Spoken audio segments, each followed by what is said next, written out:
అవునే, మీ ఆడవాళ్ళు మేకప్ ఎందుకు వేసుకుంటారు? అందంగా కనిపించడానికి. అంటే మీరు అందంగా ఉండరనే కదా అర్థం? అందంగానే ఉంటాం, ఇంకా అందంగా కనిపించడానికి. అంటే దేవుడిచ్చిన అందంతో మీరు సాటిస్ఫై అవ్వలేదన్నమాట. అందం ఎవరికి కావాలండి? మనసు మంచిదై ఉండాలి. అలాంటప్పుడు మేకప్ వేసుకోవడం మానేయొచ్చుగా. మా ఆడవాళ్ళం ఏదైనా మానేస్తాం గాని మేకప్ వేసుకోవడం మాత్రం మానేలేం.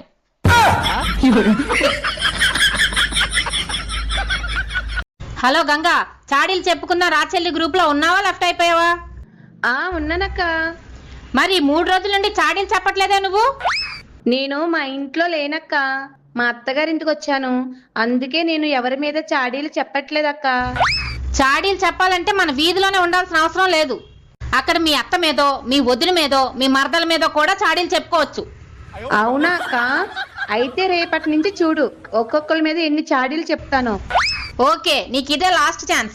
చాడీలు చెప్పకపోతే గ్రూప్ లో నుండి తీసేస్తాను.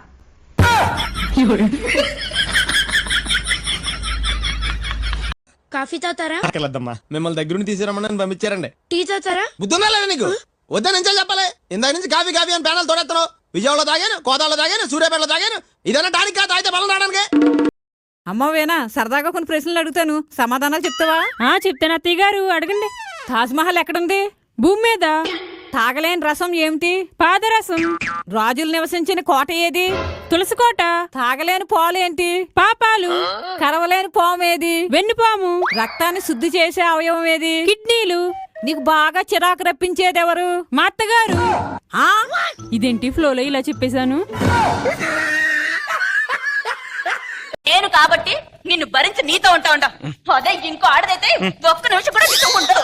ప్రతి ఇంట్లో అది ఇదే డైలాగ్ దీని తల్లి. అదేంటో మరి. నేను కాబట్టి నీతో ఉంటున్నాను, వేరేదైతే ఉండదని. వేరే దాన్ని తీసుకొస్తేమో దాన్ని ఉండనివ్వరు మీరు.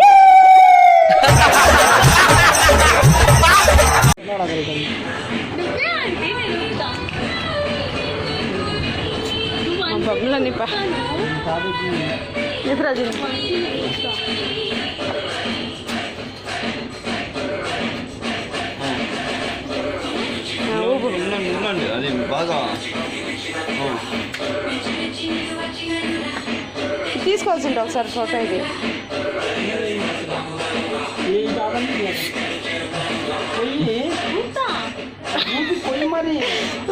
Wish you happy birthday to you Priya. మాకు కదా దానికి పోయి విష్ హ్యాపీ బర్త్డే. పడిపోతుంది చాలు.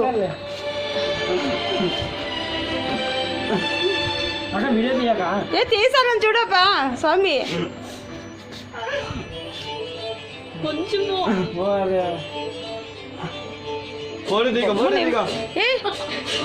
ఇప్పుడు చూడు.